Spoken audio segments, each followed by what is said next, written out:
Gentlemen, the Man of Steel, the Superman, James Gunn's Superman exists. James Gunn's Superman. And Stephan, we just saw it earlier. Kaiser, you saw it yesterday. Yep. So I've had a lot of time to think about it.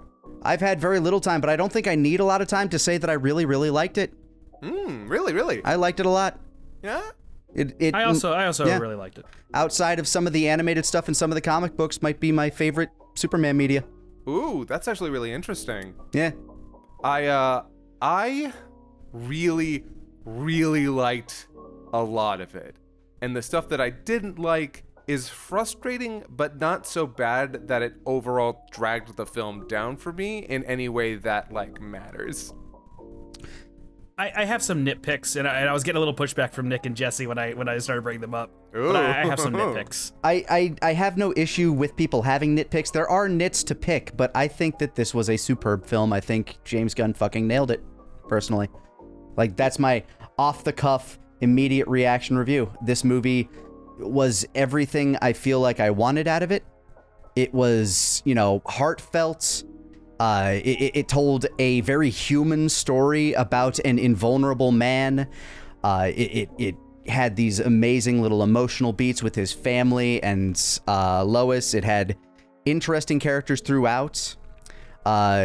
Decent comedy beats, some of which cut into some of those dramatic beats in ways that I felt were like, okay. But, that's just going to happen these days, I think. The kids call it bathos.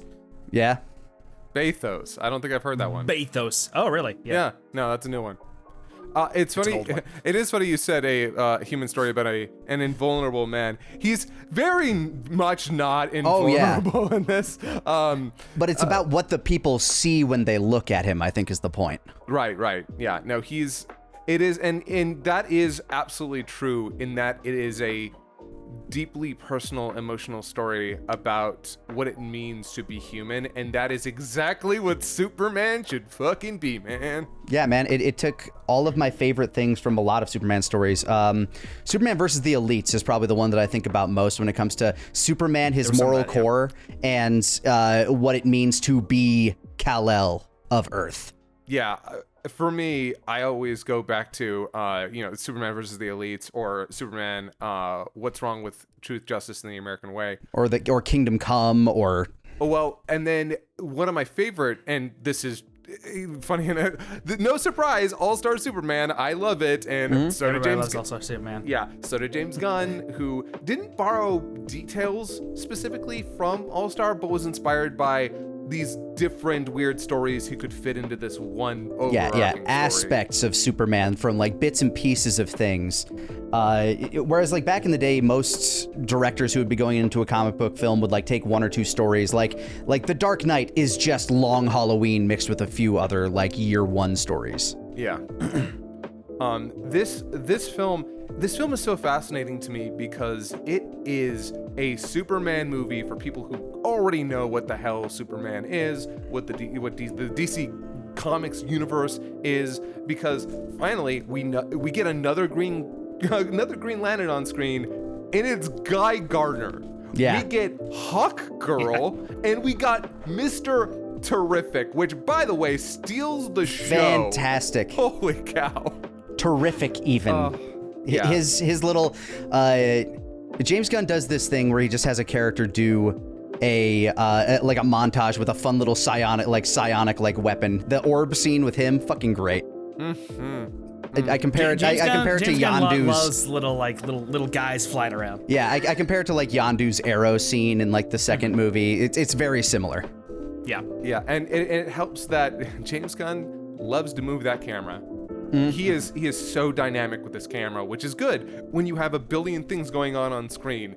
You can I will say the action in this movie is not the easiest to follow at all times, but it is still remarkably easier to follow and more fluid and more dynamic than any other superhero film out right now. It's crazy. It's wild. Yeah, and the fact that you can see everything and it's so well lit and it's colorful and it's nice to look at. Except for, like the one action scene in the film that I like to just talk about the action real quick that I wasn't a fan of was easily the one inside the Pocket Universe. That was way too protracted. But otherwise, yeah, great action. Yeah, it went a little long with like little river bit. Yeah. Not to get too much into that. Yeah. I don't know if there's gonna be a non-spoiler and spoiler section. I don't know. Like, do we want to try and do like non-spoiler? We should have talked about this a little bit first. Do we Yeah. wanna Well, try and do- I'm still kind of in non-spoiler mode right now. Like Okay, I alright. just We'll like hold off. focusing on what this does right about Superman, and the answer is a lot. Yeah. Like he's just such a Boy Scout. Mm-hmm. He's such like a lovable heckin' guy. Well, okay, so This feels like a good adaptation of comic book Superman. It's sort of interesting because he is not a Boy Scout, and I think in a lot of the way that people think of Boy Scout. He's definitely not opposed to certain types of language and goodness knows there's a scene during an interview between him and Lois. He talks about the lengths he went to end that war, and I'm just over here like, damn, you don't have Technically a war crime. Yeah, it's like, Yeah. I'm not exactly sure you have a whole lot of room to criticize Batman in the future. But that's kind of like his point. It's like, look, I needed to do this because people were going to die. I just acted. Like, he didn't think through it. He's like, I don't represent anybody but myself, and then that becomes the problem. Yeah, and that whole again, this is something that people have seen because it's in the trailers. That interview between him and Lois is so illuminating to both of their characters, and it gets them both dead on. Lois is so good in this movie. Yeah. Clark in Superman is phenomenal. Both of them feel more in character than they have in years, and their whole dynamic is great. Yeah, he's not just climbing into a bathtub with her, and Yeah, that's their love like scene. a maniac.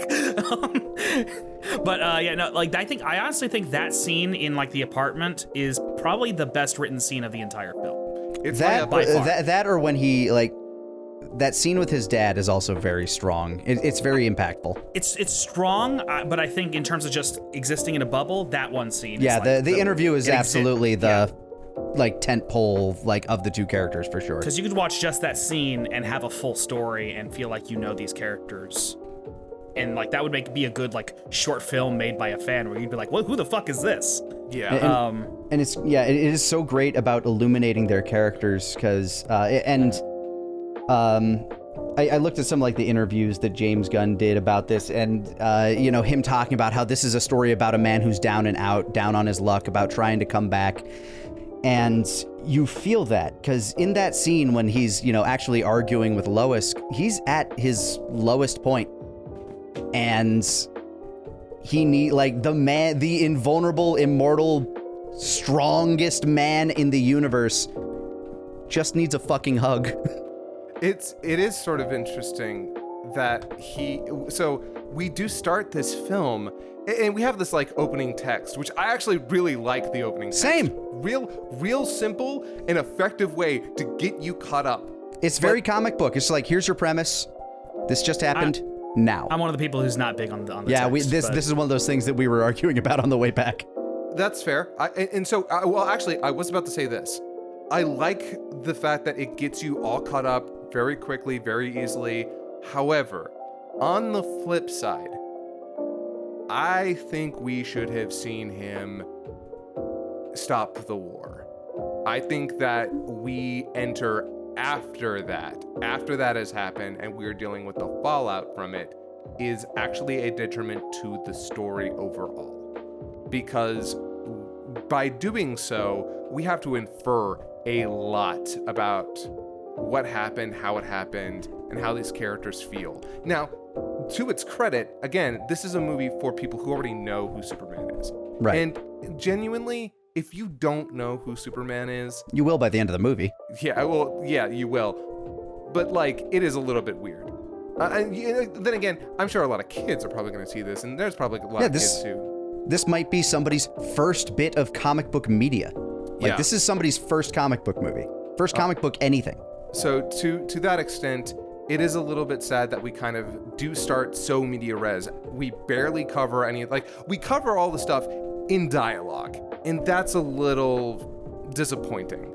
because I would have loved to have seen how all that stuff played out. You wanted to watch him fly into Putin-Yahu's office, drag him out of there, and throw him against a cactus? So I would have liked to. I don't think that part. Yeah, actually, in fact, that part you could have shown him showing up at his place and then cut away from it, and then gotten the rest of the details in the interview. And I think that would have been a fantastic reveal. I think that would have been a spectacular way to tell more of that story. Now, I'm saying this as that is one of my major gripes with the story. But again, just because we don't get that doesn't mean that the other stuff doesn't work. It all works. I feel like it could have been more effective had we had that at the beginning. And I do think that there are going to be a lot of people who are going to feel like that's missing. I disagree. I don't think I needed it. Like, I feel like just telling me the state of the world, because I live in the world right now where if I had the powers of Superman, I kind of would want somebody to do the same shit. I get it. So... I don't think it's something where that like severely hurts the movie, but I do think it's something where the movie could be better emotionally if we do get more of that in the beginning. I don't even think you need to start there, but we do need to see it somehow, either through news footage of like, oh, and here's like some footage of Superman. Here's satellite imagery of I don't need that. I'm fine just like with the way the story is telling, because I don't think the story itself needed that, because it's not so much a story about him interfering with like geopolitical affairs. It's a story about him just trying to be a good person. It's the inciting incident of the entire film. The inciting incident of the film, like, I don't know. I think about a movie like Reservoir Dogs. The inciting incident of that movie happens off screen too. Yeah, but that was for budget reasons. And this one, I feel like the story it's telling doesn't need that bait. I don't know. Like, I don't disagree. Like, you're not wrong that you feel that way. I just think, for me, don't need it. And honestly, like, again, I was able to still enjoy the film, and I got into it. Like, I'll say after that first third, it took me that first third to really fully get into it. But once I was really into it. So, and it definitely helps that, is it David? I can't remember the name. You need to pull up cast lists if you're gonna. Yeah. I really like the actor for Superman. Karen Sweat, yes. I think Corin Sweat. Corin Sweat. Sorry. Yeah, it's Karen Sweat now. I heard for the first time today. So. Yeah. Which a little bit harder to remember than Henry Cavill. By the way, so I don't want to spend too much time comparing Snyder's Superman. I actually didn't dislike Henry Cavill on his face as a potential Superman. I just didn't like the way that they did it. Yeah. Here though, from top to bottom, we just get a great Superman. One thing though that I will say, and this made me sad, we get one scene with Clark. One scene with Clark Kent as just Clark Kent, and then news trying to be bumbly news reporter. Yeah, and that's it. Like we get him like out of the outfit later, and but like it's sort of that. We don't get the persona of Clark Kent the news reporter. Yeah. And that is a little disappointing, just if only because I really, really liked him as Clark Kent, and I want there to be sequels to this so bad. I need to see him and Jimmy. I don't think I have to worry about it. I think this movie is going to do just fine at the box office. God, I hope so.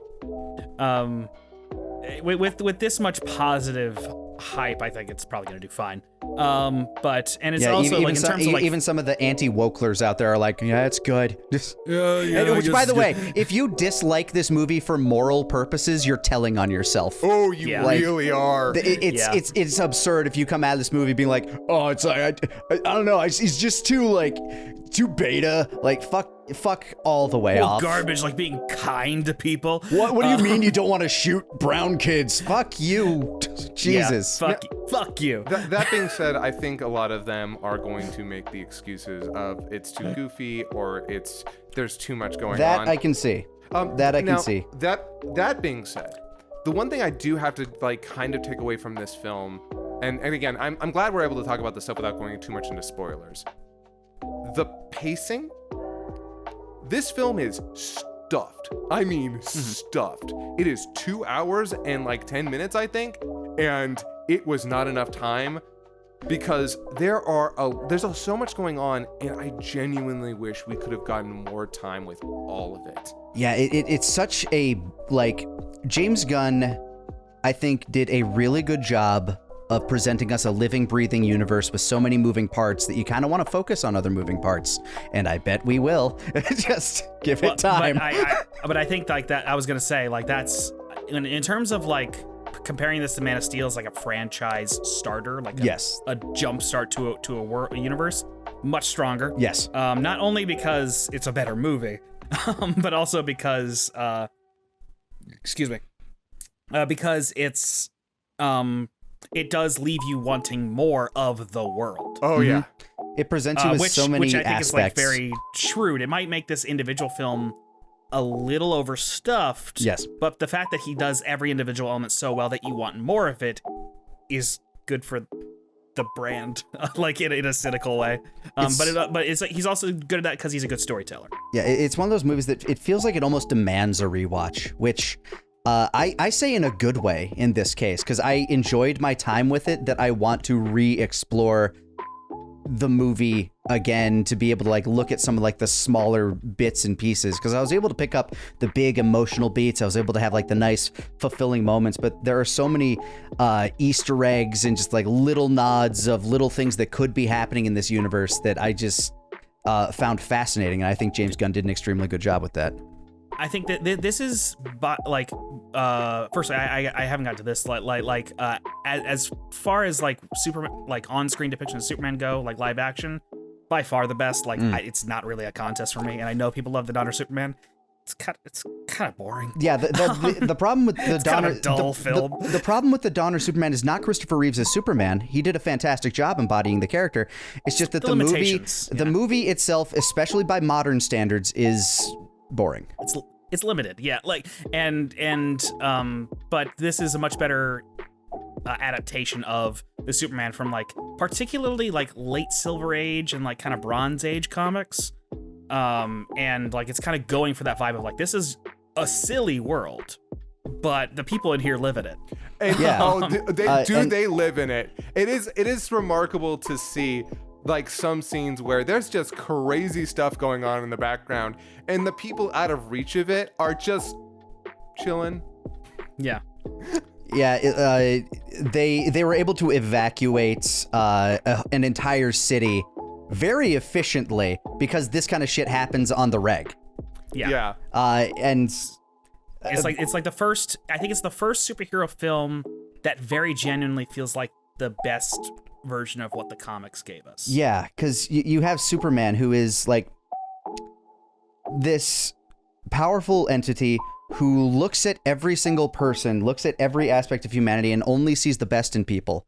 And that's also, like, kind of a problematic trait because he's in a situation, like, he's privileged in a way that nothing can hurt him. So he has the ability to, like, not be afraid of things and only be able to see the good. Like there's a kaiju attacking a city, and he's not looking to put it down. He's looking to try to find a way to lure it out so he can protect it and keep it alive because it's not a threat to him. Yeah. He wants to save every life. He is the good boy, the goodest boy. I really did appreciate the fact that he was desperately trying to figure out a way to get out of the city without killing it, or at least find a humane way to euthanize it if necessary. Mm-hmm. And that is, yeah, thank you, Gunn. I really appreciate that. That is exactly what we need out of that character. A+. Yeah. Yeah, and with that mild spoiler, mild spoiler in there, I'll say anything from this point forward, if we go into the nitty-gritty, probably will be true spoilers. So take that as a warning. Spoiler section. Yeah. By the way, I love how we went the entire non-spoiler section without talking about one major character. Crypto? Well, I mean, yeah, the dog's great, but I assume you mean Lex Luthor. Nicholas Hoult. Nick, oh my god, he's so good. Very good Lex Luthor. And it helps that James Gunn actually gets Lex Luthor, which I don't think again, there's a thing where every live action adaptation of Lex Luthor has been bad at writing him. And this is the first time it's like, no, yeah, this is what he is. He's an egotistical maniac, absolutely. But he's also, he thinks he's doing this for humanity because he's an egotist. Yeah, he had that. His pettiness is for everybody. Yeah, he had that amazing line that just cut straight to the core of his character, where Superman is kind of at that down point in the middle of the climax, where it's like, "You're just envious." No shit, I'm envious. I'm not dim. I know what makes me tick. Of course, I'm envious of what you are. Yeah. He's got such great on-screen presence. I remember when I first saw a picture of him, I'm like, he seems a little, I don't know, like soft. He's kind of pretty, a little dweeby, and I was like, is it gonna work? And he nails it. Oh yeah, he's like, everyone has said he's got major hater energy, and holy cow. And that's Lex Luthor. Yeah, like that's the character, because Lex Luthor, he sees Superman, and he's used to being not just the smartest guy in the room, the most powerful guy in the room. He sees him, and he thinks, I hate that you're better than me. I hate it so much. And also, you being better than me means you're better than everyone. Fuck you. I'm gonna kill you. Not just for me, of course, but for everyone. All humanity. You know, it's for everybody. Because everybody is an extension of me. I am going to create an army of troll monkeys to flame you on the internet. Okay, a lot of it's maybe the silliest joke. A lot of its messaging is very on the nose. If anybody comes out of this movie saying it's not political, you're fucking lying to yourself. No, you are immensely media illiterate. Yeah, no, there is no chance anyone could possibly come out of this film. They will. Okay, so since we're there, let's talk about is it Bravia and Jurampor? Ukrainistan and and Izriasha. Yeah.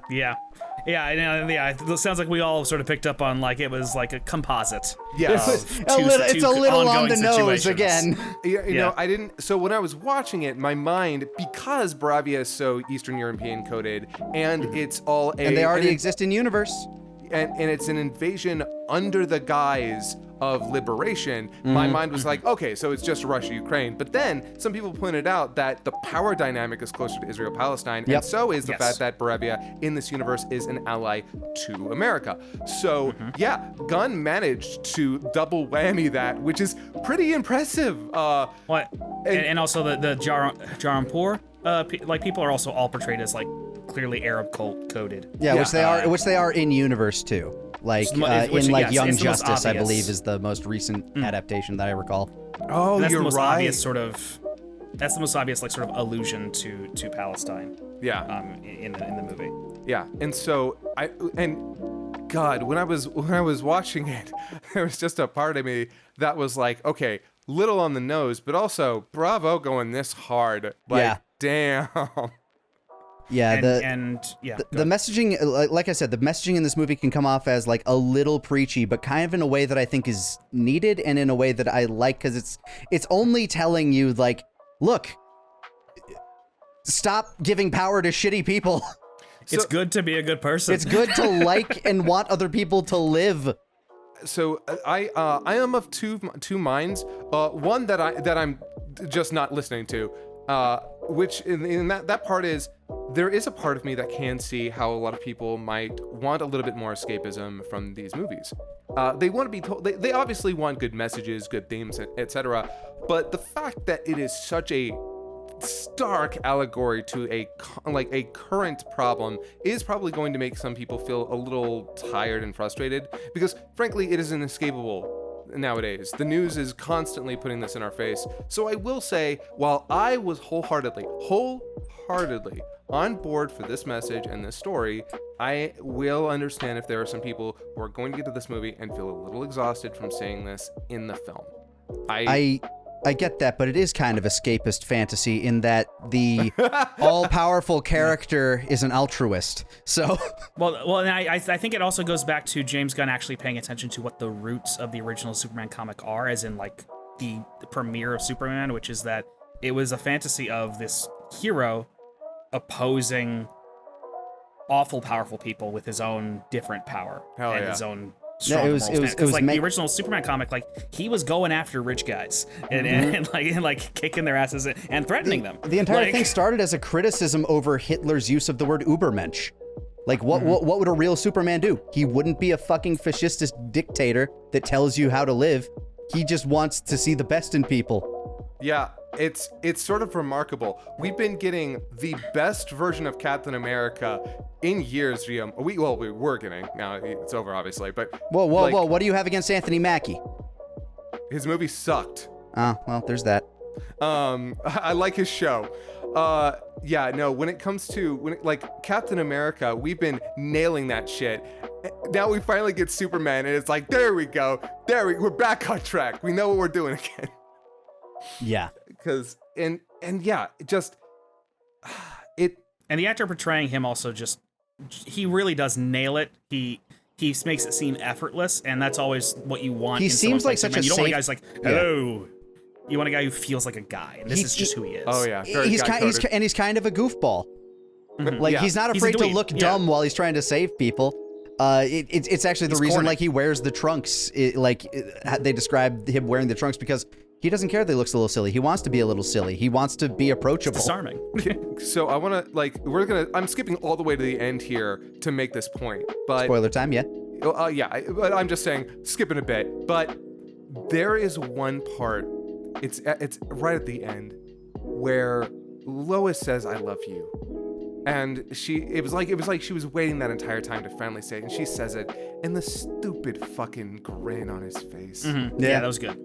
That was a good choice. The fact that he doesn't look handsome when he grins like that. He looks a little goofy. Yeah. But his heart just grew when he heard those words. It's all he wanted to hear.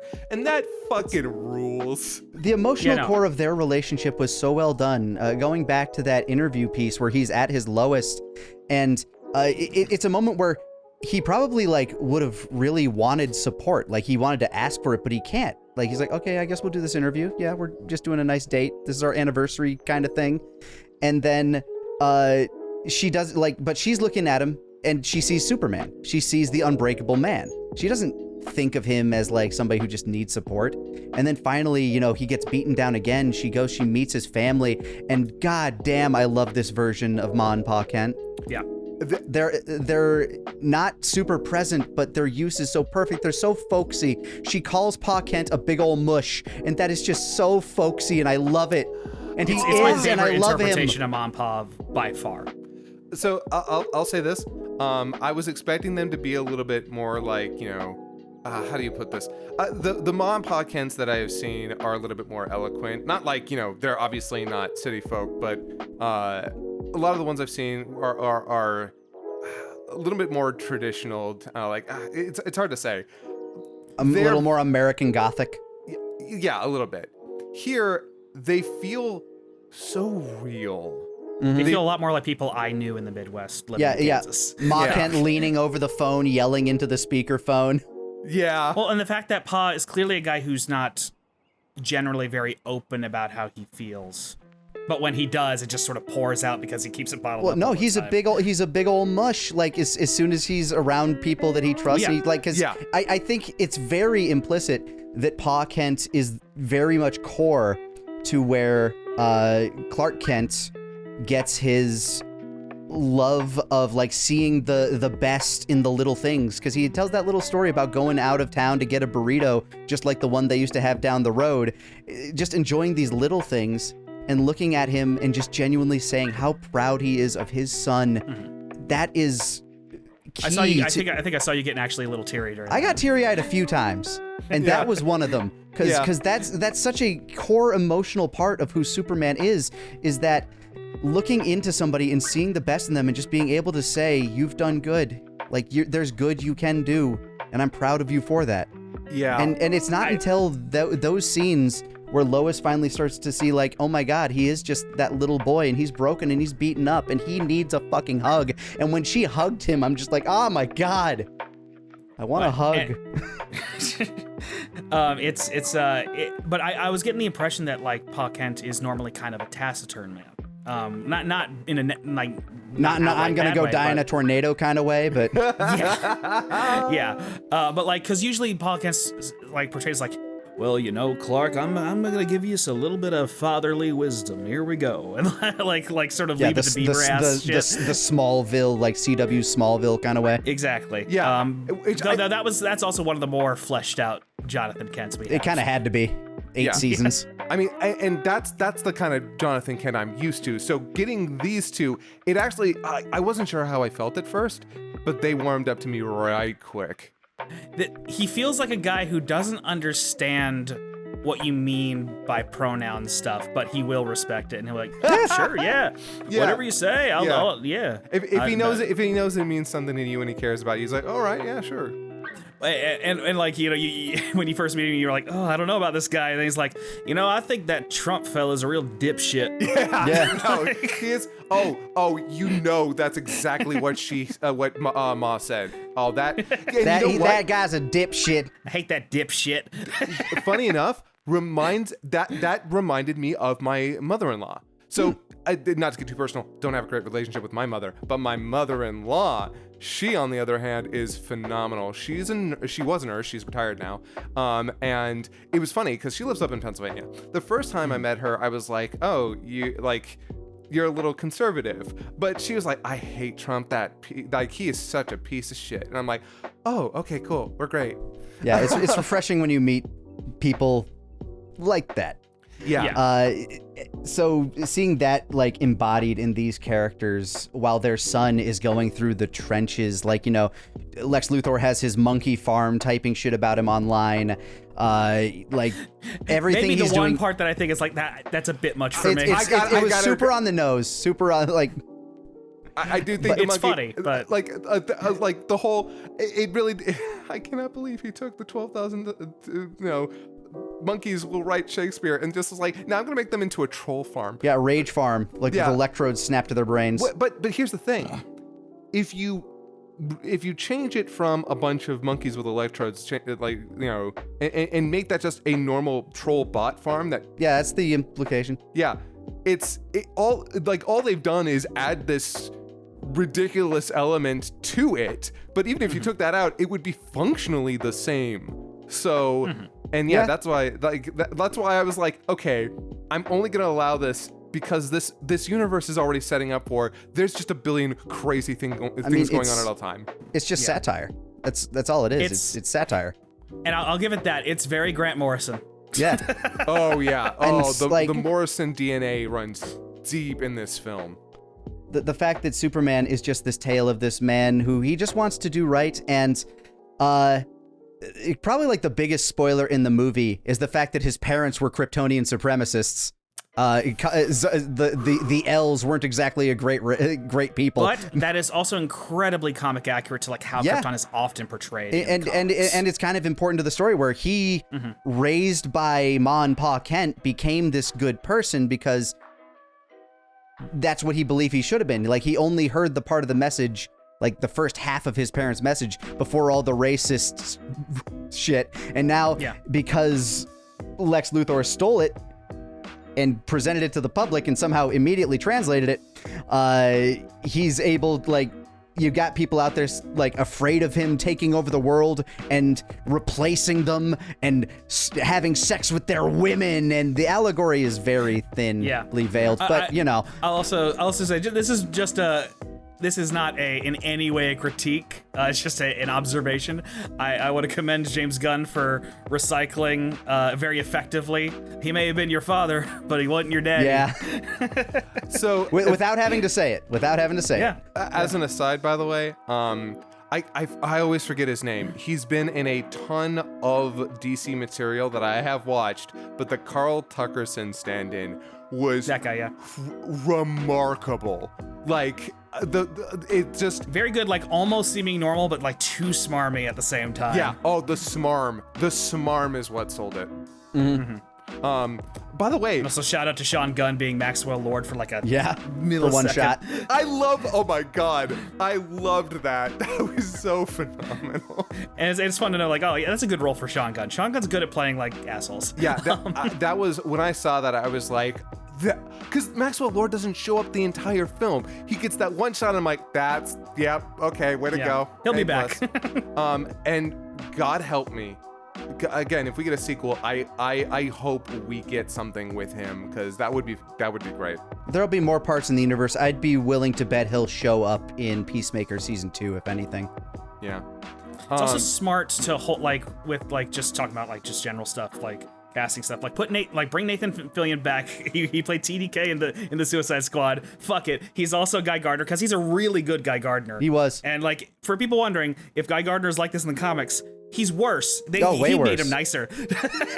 Guy Gardner was one of those characters I always looked at and I'm like, Bill Burr. And then I saw Nathan Fillion play him, like, that also works. Okay. Yeah. No, both would be good. Yeah, well, okay. I'd say 10, 15 years ago, Bill Burr would have been absolutely perfect, but Nathan Fillion is rocking. And Nathan Fillion as Captain Hammer as Guy Gardner. Yeah.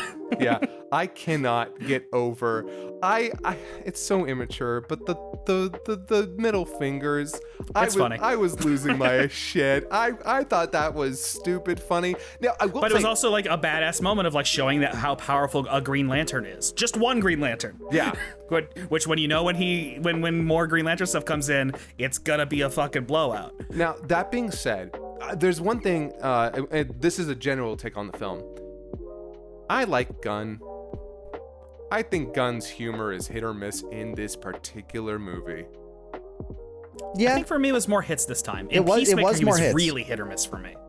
But in this, it was way more hits for me. Peacemaker had a lot more improv than this, it feels like. Yeah, a lot more scenes just going on too long. There were only at the time. 1 or 2 misses for me. One of them was, Superman just beat Ultraman, which I don't even care about talking about them. I feel like while the villain is fine, it's really inconsequential to your enjoyment of the movie. Ultraman's maybe one of the weaker But either way, he just finished up that conflict and he's looking up out of the void, and Mr. Terrific looks in and is like, we got other stuff to do. I'm like, why aren't you doing it, motherfucker? Actually, so is Ultraman from the comics? They just did a Superboy. I mean, it's Superboy. That's what it is. Okay, because I was gonna say, it's kind of Superboy, but it's also sort of Bizarro. Nah. So the thing is, him Bizarro's going into a the different portal, universe. Yeah, true. Yeah, him going into the portal. I'm pretty sure, like the Superboy analog. While he also kind of looks like when Superman came back to life. Near the end of the movie, Lex Luthor. This is not theorizing now, but in the end of the movie, Lex Luthor goes into his portal for a second, and then eventually you see him getting arrested and looking not that bothered by it. And I was like, oh, so I think he gave maybe his Superman clone to Cadmus, and that's gonna eventually be a thing, and he probably made a deal for himself with the government. Oh my god. Yeah, it's clear Clark is way because they say we're taking you to Belle Reve. It's like okay, looping that back in. Yeah. But he's a powerful elite. He won't be there for long. That's always the case. And Cadmus and also Belle Reve is overseen by who? Yep. So can I talk about my favorite scene in the entire movie? Please. Sure. So I love the movie overall, but there was one scene that hit so hard. And there was a lot of them I teared up at. This one I cried. And it's the scene where, and I'm pretty sure Clark is in his own apartment in this scene, and Lois is there. It's the second time they've really had, the second scene they've really had alone together. And in the background, they're fighting some extra-dimensional amoeba creature. thing, yeah. Yeah, and they've got it handled. And you've got some really good visual humor going on in the background. But the conversation, it's Lois comes in to check on him. And he's so scared about where his dog is. Yeah. And, he sits down and he talks to her. And this is the scene where she talks about the fact that you always see the beauty in people. You're so quick to trust. And they talk about she's like, I don't trust anybody. I question everything. I was a punk rock kid. And he's like, well, I'm punk rock. And it's like, please. And he's like, yeah, I listened to the Mighty Crab Tones and blah, blah, blah. And she's like, that was a pop band. That's not punk. It's like, and then she says, yeah, you trust everybody and you see the beauty in everything. And he's like, well, maybe that's the real punk rock. Yeah. And it's so corny. It was so right though. And hearing that caring about people, trusting people, building unity with people, supporting people, that's punk in a world where the establishment is cruel and cynical and abusive. Being counterculture is being kind. Yeah. And that just hit so hard because, frankly, that is what punk is about. Like, people talk about, punk rock and punk this, punk that, and fuck the man. But the roots of punk is community building. Community building and standing up against authority, specifically corrupt and abusive authority. Mm-hmm. And yeah, he's punk. And so just that scene is my favorite in the movie. It's exactly what I was looking for. And at that point, the rest of the movie, I was just on a high. It's the scene where she finally hugs him because she realizes this man is broken. He's hurt. Yeah. He needs a fucking hug. Well, and he just wants his dog. He wants his dog. He wants comfort. He wants everything to be okay for everyone. Hearing this powerful man who has gone through hell just say he's probably somewhere and he's scared. This dog has been a menace the entire movie, by the way. He's funny. He's great. I'm glad he's in the movie. I love Crypto. He's a pain in the ass, though. But the fact that he's all he can do is just like... Crypto might be alone and he might be scared. And that hurts him so much. Yeah. I felt that shit. I came home and I hugged my damn dog. I love my dog. If he were ever alone and scared somewhere, it would tear me up. It would scare the shit out of me. That's such a human thing. Yeah. When I like that line, like, for me, it did hit as, like, corny, but, like, I didn't mind that either, because, like, guess what? This guy's he's a corny Superman's guy. a cornball. That's part of why his charm is that he's genuinely, like, just a cornball. Yeah, that's part of what makes him not He's a big old mush like his papa. Yeah. Well, that's part of what makes Superman not like the fucking Ubermensch that people like to make him out to be, where it's like, he's the only man who can save you from yourself, you stupid people. Like, because he's doofus. He's not afraid of being laughed at. He can take it. Now, because he can take everything. So, and that does bring up another thing I wanted to bring up when we were talking about Pa Kent and Ma Kent. I actually, funny enough, God help me, I need to not have arguments on any social media, but I did actually get into a bit of a conversation with somebody because, I was talking about Superman and someone brought up, like, it's definitely better than Snyder's, and then that conversation ended up developing into something else because somebody was like, why could you just leave Snyder alone? And the conversation Nothing against Snyder. This movie's just better, though. I mean, everything against Snyder. I hate his Superman. I mean, like, if you like his Superman, I don't judge you. I genuinely don't. But I don't like it. I actually hate it. And I'm not arguing. Yeah. Well, no, I'm talking to the audience. Because whenever you say, whenever I you know me, I say I don't like this thing, people get offended. But when it comes to the development of Superman, and this is so important to the core of his character, is that he has a human upbringing. These beliefs, doing the right thing, being brave, against all the odds, and never backing down on what's right. Those things needed to be instilled in him by normal people, by human people, because otherwise it doesn't work. He's supposed to be somebody who is this huge, strong alien who brings all that power, but it's the humanity, the literal humanity of his parents that make him a good guy. Which is why it's such a huge flaw when in, for instance, Man of Steel, yes, I will talk shit. Paul Kent, Clark asks, what was I supposed to do? Let them children die? And he goes, maybe.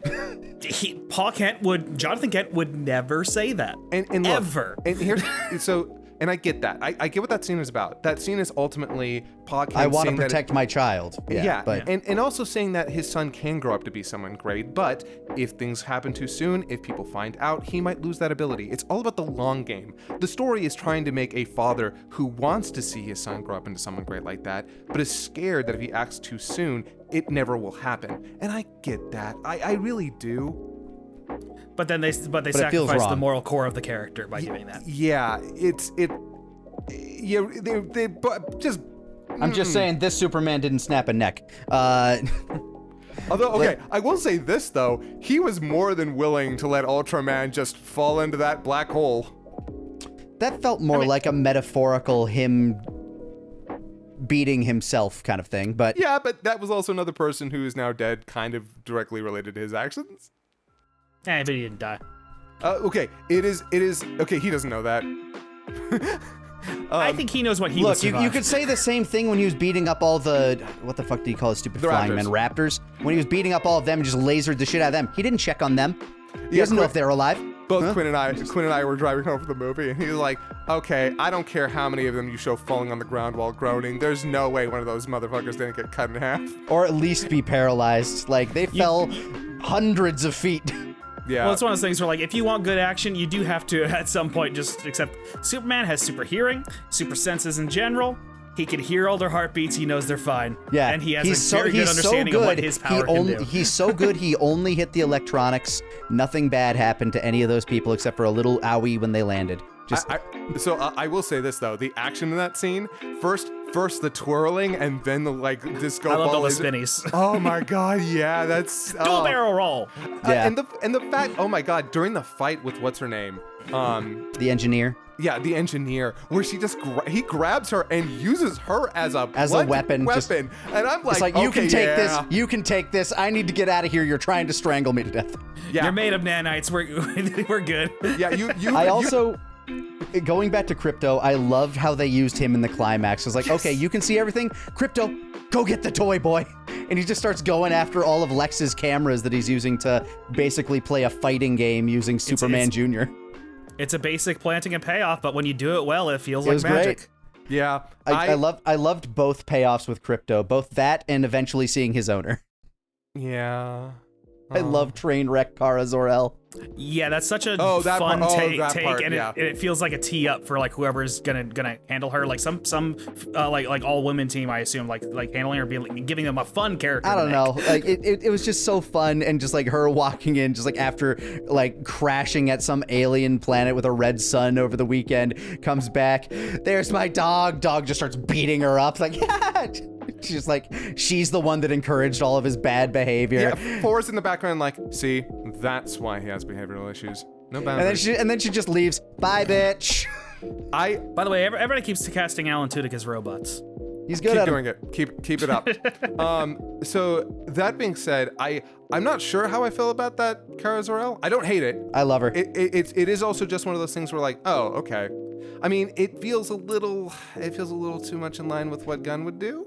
And I mean, which is fine because it's what Gunn did. I mean, I'm saying he's a little edgy and rough around the edges. I think it's a great direction for the character if you think about her origin.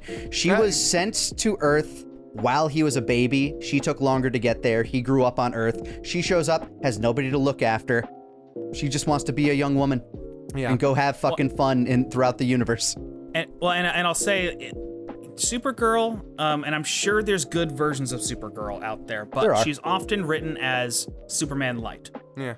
And so giving her something more interesting to grow from and change for whenever she presumably gets her own movie, just makes her more interesting. And also, it lets, again, like what presumably will be a female team, like creating that film, it gets them something interesting to do rather than just like make girl Superman. They can just do a fun, it's like a little gift, like coming of age action adventure comedy with her. And look, that's why I'm not saying I don't like it. I'm just saying, gosh, I really hope they don't go too hard into that, because I think it's a good setup for an arc for her film of like growing out of it. I trust the direction. I trust him like putting that character in and saying, hey, does somebody have a script that works with this character? That was it was a phenomenal twist as well. Yeah. It also Your feels like a cousins setup here. for like a more intergalactic sort of like super person. Yeah, because they've implied, the universe is vast. The Green Lantern Corps exists. Superman just straight up mentions an intergalactic zoo. We are in a fully established DC universe. Yeah. We are not in 300 years deep of metahumans. Yeah. 300 years deep of metahumans is what the opening thing said. 300 years ago, metahumans. 30 years ago, Superman showed up. He's right. Yeah, he's right. Yeah. It did say 300 years ago, metahumans started showing up. Yep. 30 years ago, Superman showed up. It said 3 years ago Superman showed up. No, 3 years ago, he presented himself as Superman. Yeah, to be 30 fair. years ago, he came to Earth. Yeah. 30 I years read ago. the opening text crawl, Stephan. I guess it did say 300. Yeah. For some in my head, it was I saw 30 twice. I don't know why. No, 300 years ago. By the way, cute thing with that, and I don't want to forget about this. How long have they been dating? 3 months. 3 months. So 30 years on the planet, 3 years being Superman, 3 months dating Lois, 3 days the war started, 3 minutes he got his ass beat. I really like that. All threes. I don't know why. I just my mind skipped over the number 300. Honestly, I was so sure. I forgot about the 300 years ago metahumans appeared thing. So maybe don't question me ever. Hold on. Sorry. I do want to say one other thing. Since we're on the part about Kara, I don't want to forget this. Okay, I really like the writing for the film. But like I said, the pacing is a lot. There's a lot to fit in. And the first third especially feels jam-packed with expository dialogue. Like the bit where Thor says he likes to watch this video with his parents. Yes. He finds it soothing. And yeah, that's a setup for later, but it's really weird. It's clunky. That's one of the few lines that stood out as particularly clunky to me. Yeah. Most of them weren't clunky to me. There were a few clunky inserts, either by ADR or just by a pickup shot. Like there was one where I think like Lex Luthor kind of randomly yelled out some exposition, like, "Wait, no, he's the only one being shielded." And I'm just like, that was a pickup. That was a pickup. Yeah. Well, and it's a thing where like I get to someone's gonna point this out. I get that there was a new robot there that he was explaining that to. It still feels clunky as an audience member. Oh yeah, for sure. Yeah. Like there are, like I said, there are some clunky insert shots and pickups. For me, I think I was able to get into the movie faster than you were, Scott. Like I was actively like script doctoring like the first 10 minutes. But like after that 10 minutes, I was in. Like particularly like once we got to the Daily Planet, I was like, okay, and I get it. Well, I get the vibe. Like I said, it wasn't that like. Well, yeah, no. By the time we got to the Daily Planet, like we'd already had like the second fight with the Hammer of, the first fight with Hammer of Bravia, which I guess we only got technically one. We get the fight with Bravia, and all that stuff happens. Yeah, it's a lot happening, and they're just saying a lot, and a lot is going on.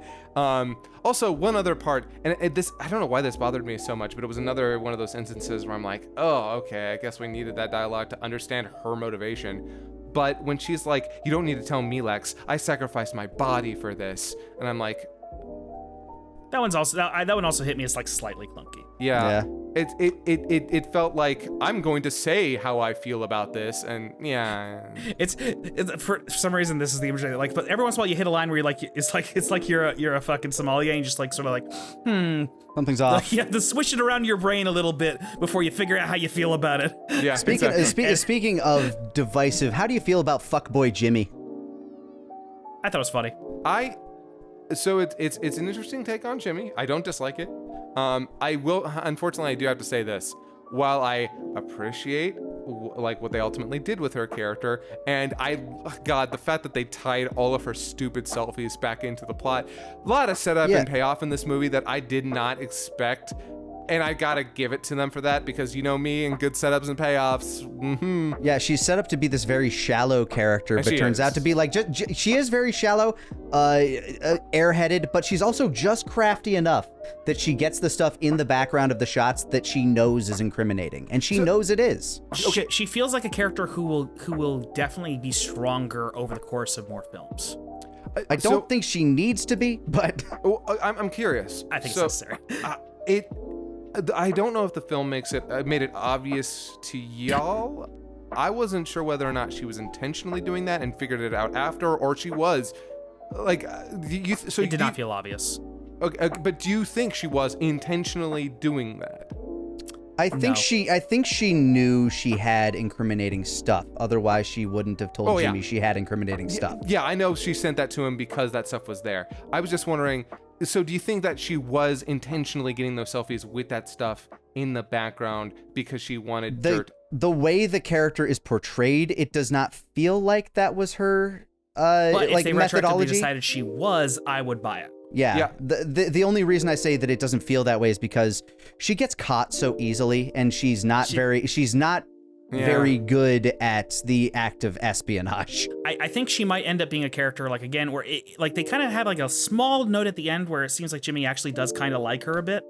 But it feels like a character where she's going to be like, she is kind of dumb, but every once in a while she'll have just a burst of something like where she's surprisingly crafty. Jimmy was kind of like outside of the cast of villains, was probably one of the worst people in this movie.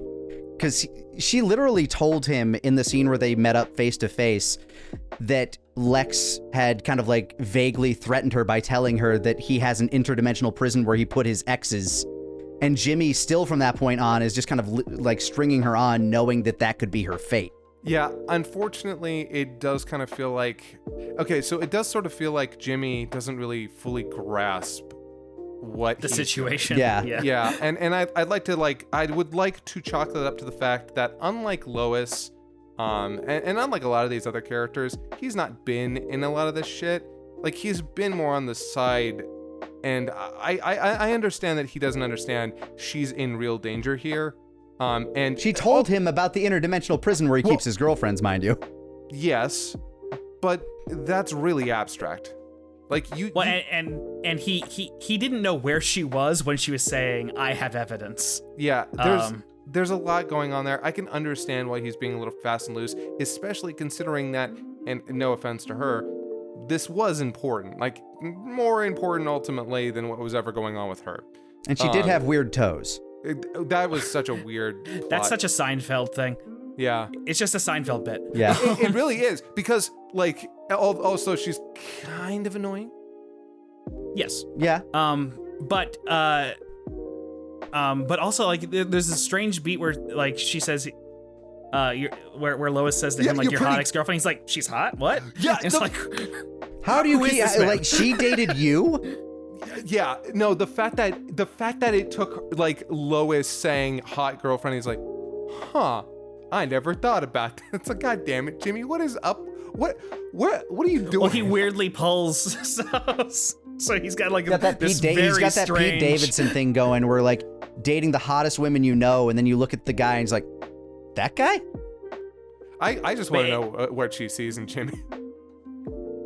Yeah, it feels like James Gunn was looking for a way to have Jimmy involved in the plot and have him like actively helping, but also having like a bit for him to do, because James Gunn is comfortable in comedy, so having like a sort of joke plot with him was a comfortable place to like insert Jimmy into the story while also working him into the actual like plot.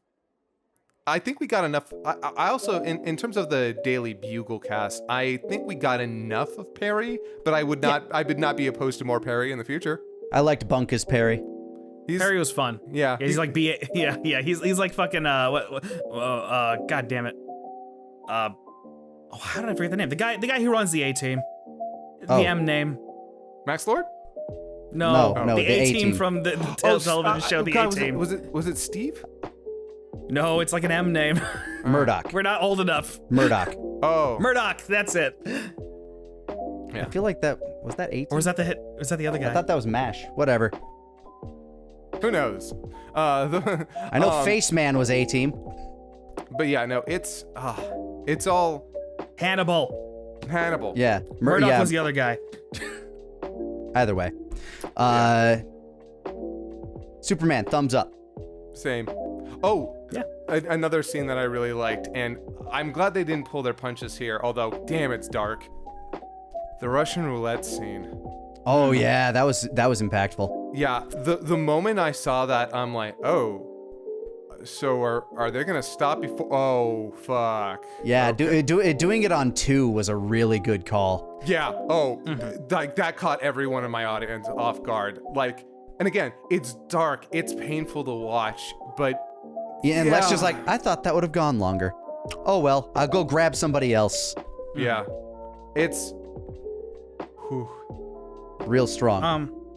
Yeah. Also, just like calling out just little things that I liked. I liked that everywhere where like the universe was tearing, it turned into like bismuth rocks. That was a fun little detail. Not every visual and like this movie is so chock full of CG, it's insane, and not all of it looks spectacular, but some. It's shocking how much of it looks good though. Yeah. Cartoony, but cartoony in a way where you're not hitting the uncanny valley. I was shocked by like in the opening sequence, like when like 4 and the other like robots were helping Clark, like how good those robots looked. Oh, you know what? My brain didn't even clock them as CG. They were. They must have had practicals on set to like help figure out what they look like because they looked so good. Oh, they really did. Yeah. Yeah, And very, very impressive special effects throughout the movie. I can't think of... the only one that was like a little too uncanny valley was Crypto, but that's... I mean, you're animating But a it was dog. mostly very good. Yeah, Mostly like, it you was could great. tell, I still loved Crypto as a CG dog. Fucking great and I think CG they dog. snuck in like the little model dog in that one scene.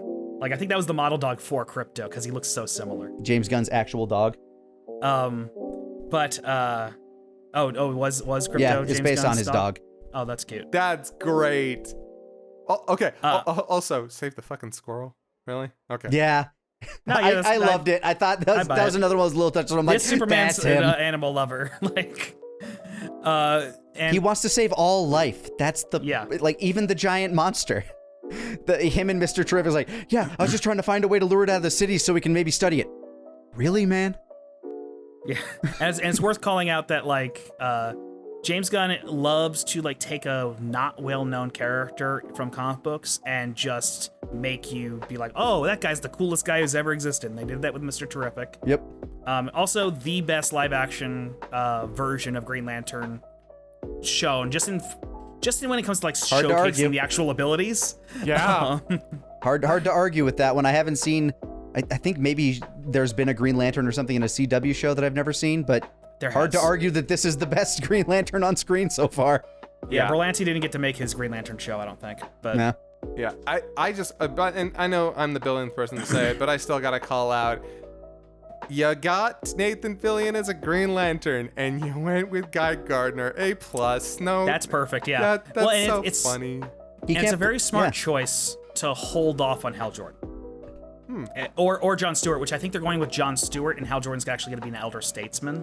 Oh. I think that's what they're going for in the future. Oh, you know what? I'd actually be okay with that. Especially because, God knows, I grew up with Justice League, so my Green Lantern is Jon Stewart. Most millennials' Green Lantern is, yeah. Yeah, well, and also, like, it works out time-wise, right? Because, like, Hal Jordan first, then Guy Gardner, then Jon Stewart. So it works out. Where I think Kyle Rayner's out there somewhere waiting to be a god, just... somewhere. But yeah, I imagine whenever we do get a Green Lantern movie, there's been discussion, I believe, of it being Jon Stewart, and Hal Jordan will be like sort of a mentor figure. Cool. I am so on board with that. I'm absolutely like it's been a while since I've felt this good leaving a comic book movie. I'm ready for more of this. Yeah, I was talking to you just earlier about the fact that like I didn't want to do a rundown for this. Like I watched both Ironheart and Agatha all along, both of which I thought were good. But I do there is something about that Marvel fatigue, man. I really liked Ironheart a lot, but I'm just like, okay, I'm done with that now. We did like Thunderbolts quite a bit at least. I like Thunderbolts a lot too. Yeah. But not comparable. No, yeah, this was better than They had Thunderbolts. very similar messaging. Thunderbolts was less hopeful. Yes. That being said, I do like Thunderbolts. Yeah. But yeah, if you put these two films up against each other, it's not exactly nuclear bomb coughing baby, but yeah. No, Superman is a somewhat superior of a Marvel film. bias. This is way better. Like, though my bias with Marvel is mostly just I really love Spider-Man. That's fair.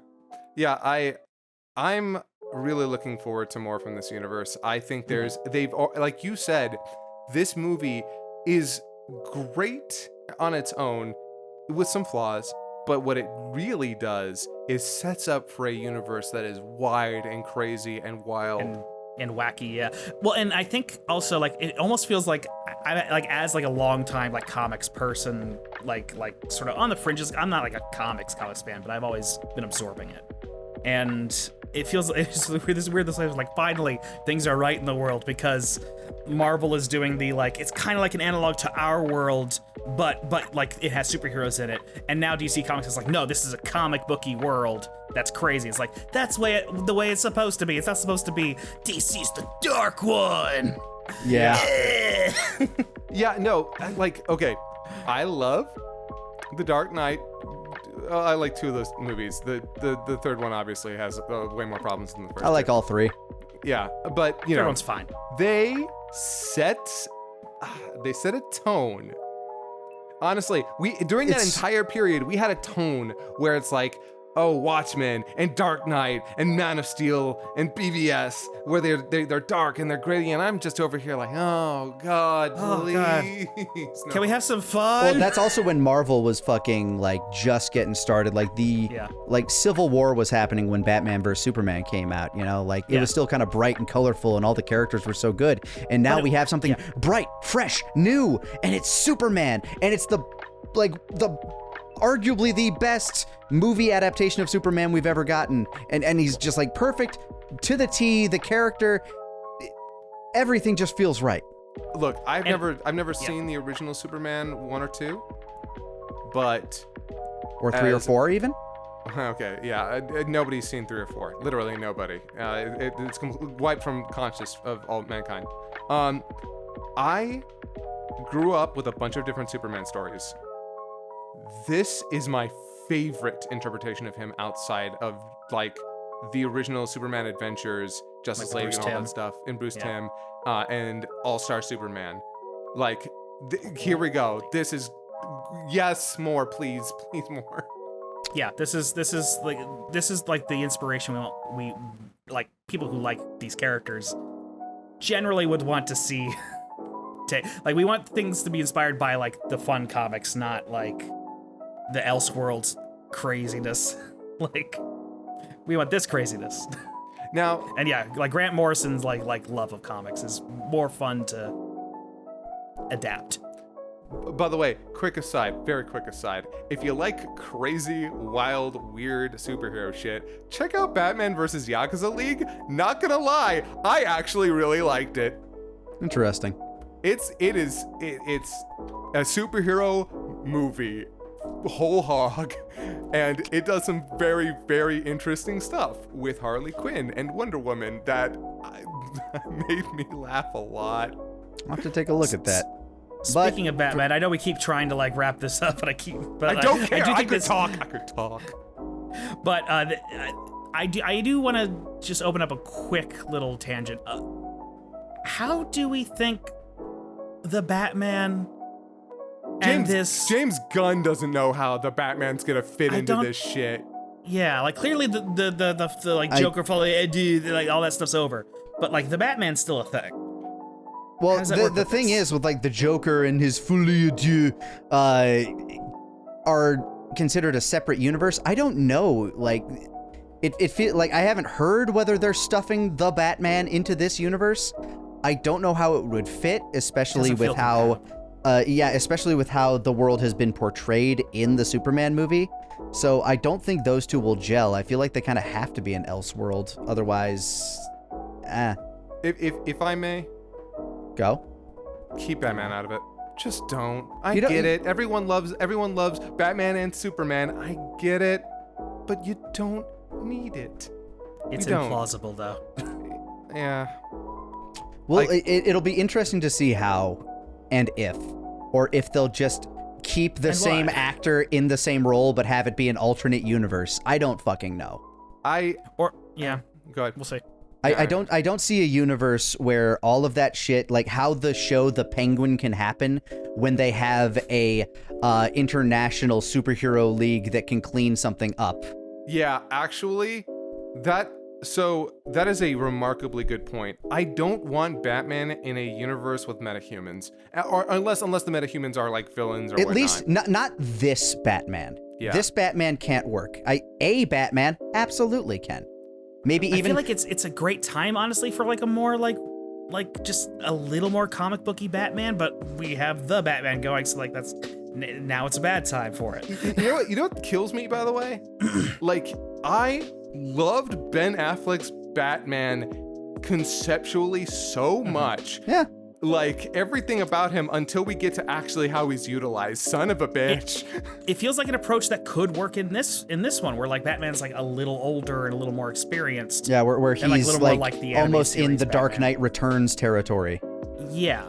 Well, not even that far. Just like a little older. Like it is like 40s, like or late 30s. Yeah, honestly, at that point, you've kind of got the DC animated universe Batman just Exactly. Yeah, and I think that could be a really I could see it. I don't need it. I don't need it. If they do it well, I won't mind. But if they don't do it and they decide no, Superman's Superman, he doesn't need Batman.